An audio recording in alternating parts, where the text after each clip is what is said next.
everyone. Tony Winston here for Classical Piano Workshop. Working out of this book today, Suzuki Repertoire, Suzuki Piano Book 3. This piece was not written for piano, it was written for the orchestra. You should listen to the fourth movement of Beethoven's Third Symphony, and I'll put a link to it down there in the description. It takes a couple of minutes before you'll actually hear this theme. They kind of just play the accompaniment, do stuff like...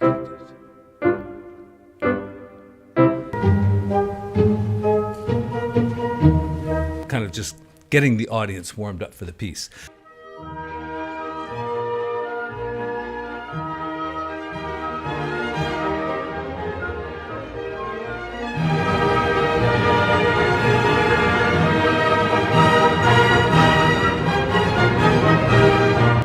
In this video, I'm going to cover the right hand, the left hand, the fingering, difficult spots, how to put hands together, and some common mistakes that students make. All right, let's do the right hand first.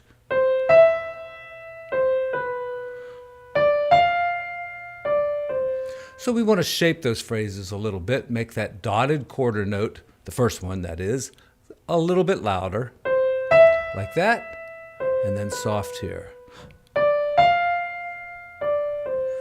Now, the fingering there says to change from 2 to 1. It's not necessary because it's the end of a phrase. You're going to lift your hand there anyway.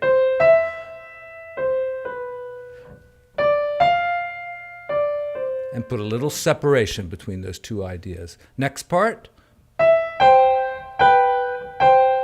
You see there's a pickup there on the first line going right to the second line.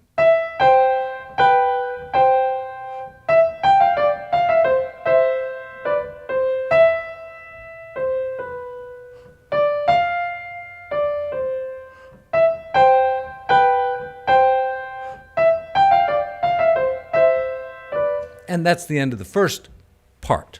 Now, once again, we have a couple little pickup notes here at the very bottom of the page going to the next page. All right, let's do that again.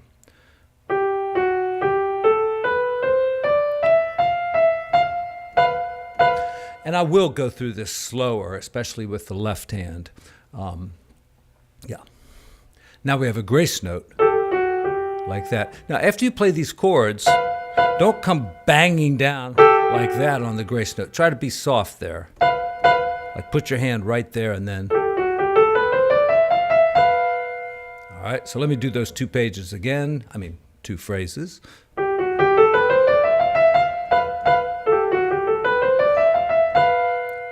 And once more, very slowly.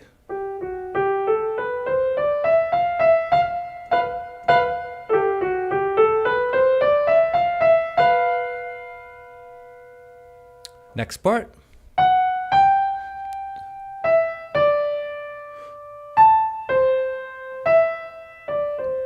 And once again, these pickup notes always come like in the line before. So up there on the fourth finger, F sharp to G. Just put your 1 there. It's so much easier than switching fingers.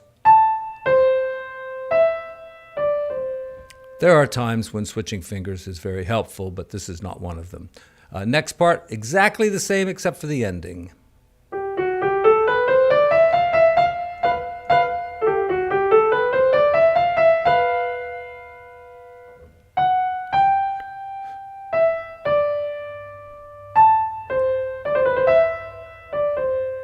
Let's go over that last part really slowly.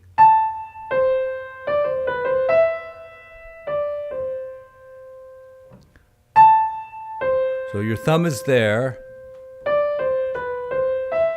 Now, when you're trying to do this fast, it's hard to skip from your 3 to your 5 after you're playing them in order. And many students will go, and put that 4 back in there, but just practice it slowly. 1, 2, 3, bum, bum. Now, anytime you see a dotted note, it means 3 of something. And I don't care if I'm counting it wrong. I'm going to count 3 there. 1, 2, 3. And just like here, 1, 2, 3. 1, 2, 3. 1, 2, 3. All right. In one case, I was counting eighth notes with 1, 2, 3. And in the next place, I was actually counting 16th notes as 1, 2, 3. 1, 2, 3, da, da. Okay, let's go over the left hand.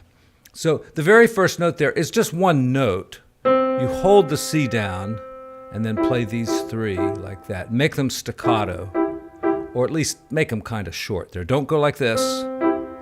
And hold the last one down. That is fatal. So wide is there two notes. It's just like there's two parts. It's like one part of the band is doing this. It's an orchestra, but maybe the violas or something are doing something like that, and maybe the cellos are holding those half notes. So that's the reason. But on the piano, we just have to hold the first note, make the next three short. Here again, D now. Hard to read these ledger lines, so that's a D. And you're coming up there to F and G. Now we've got B, D and G, and then back to C. And it's like a C major chord here. The first one you probably use 5 and 1 and 3, 4, 1 and 2, 5, 1 and 3, and 1 and 2, and then 4, 1 and 2. All right, here comes the hardest part for the left hand, and okay, now here's why students can't play. One, they can't read the music well enough to start in any one particular spot, and the other reason is they can't count. So we'll address those two issues today. Now the first thing is, all right, that's starting on an E, and the fingering 1, 2, 1, 4. Next one, that starts on an F. All right, and then we do a scale going down with 1, 2, 3, 1, 2, 3, 1, 2, 5, 4. That's B up to G, C up to G. Rest. All right. And so we want to be able to start any place in there. Let's start on the first one and go quickly and stop. Then the next one. Then how about the next 4 notes? Next 4 notes. Next 4 notes. Rest. All right, if you don't put that rest in, stop playing the piano. You need to learn how to count. 1 and 2 and 1 and 2 and. Got that?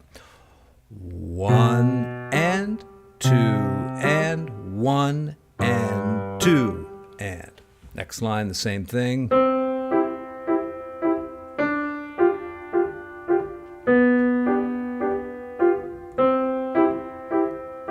Now, just practicing slowly.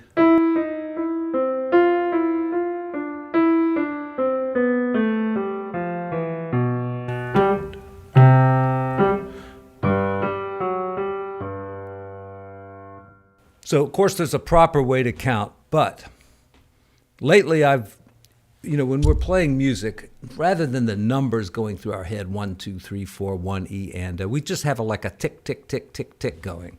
And so we have these 16th notes going tick, tick, tick, tick, tick, tick, tick, tick, tick, tick. So how many ticks on the 8th notes? 2, because 2 16ths equal an 8. So you've got this ticking in your mind.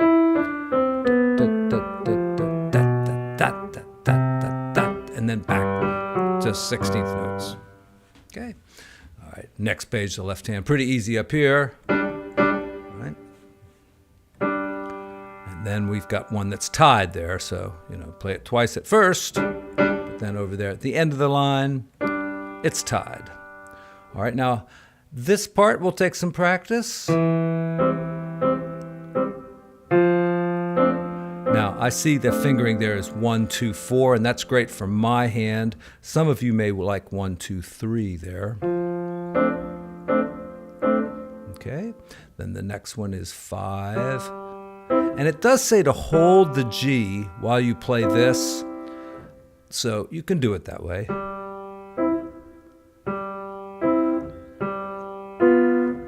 But if you want to do it like this, just go from one to the other, that's going to work okay too.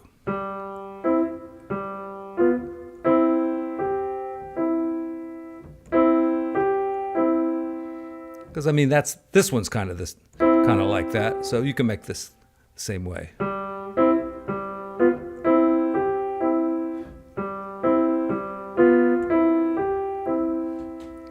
You know, we're trying to imitate an orchestra here, so the exact phrasing, do it the way you like it. All right, now for hands together. Now, right there, you've got to hold the C down longer, that second C there, while this one is staccato, you see? You're still holding that. So right there, you should have two C's down.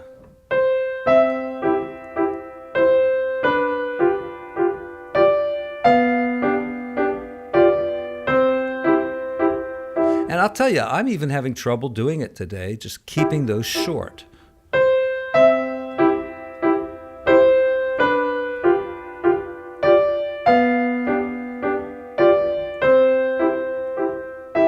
right, put this together slowly in pieces. Next one. Next one. And notice that E is played right at the same time the F is played. So we have a bit of a dissonance there. What's a dissonance? Something that sounds bad at first. It sounds good once you get used to it.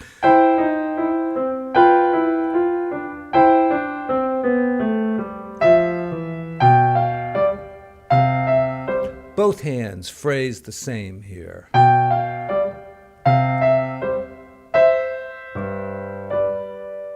And then the other spot down there.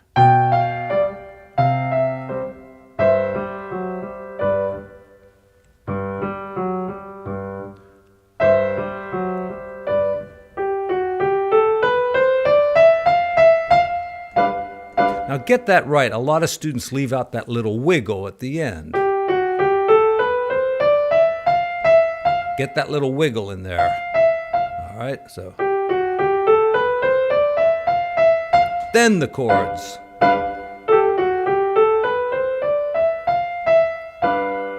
And that chord comes, at a slightly different place there. You do the wiggle, but put the chord there at the end. The fermata means wait. That's that little dot with a curve over it.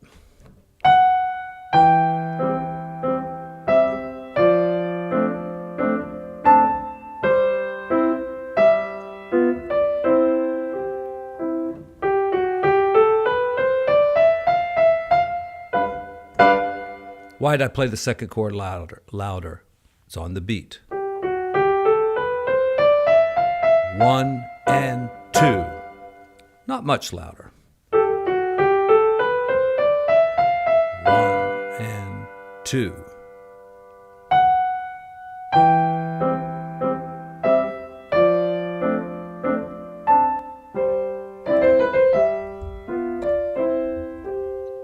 Now, here's why students can't play that, because they don't start here. And they don't end there. They practice the whole line or the whole page or the whole song, and you're just not going to learn it that way. Start here and go to there.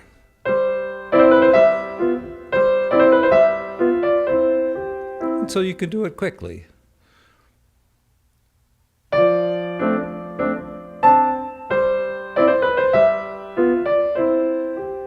Notice I started on the second measure of the line that time.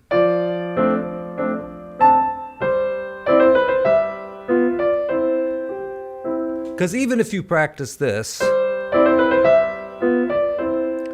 doesn't mean you're going to get it right when you play the whole line.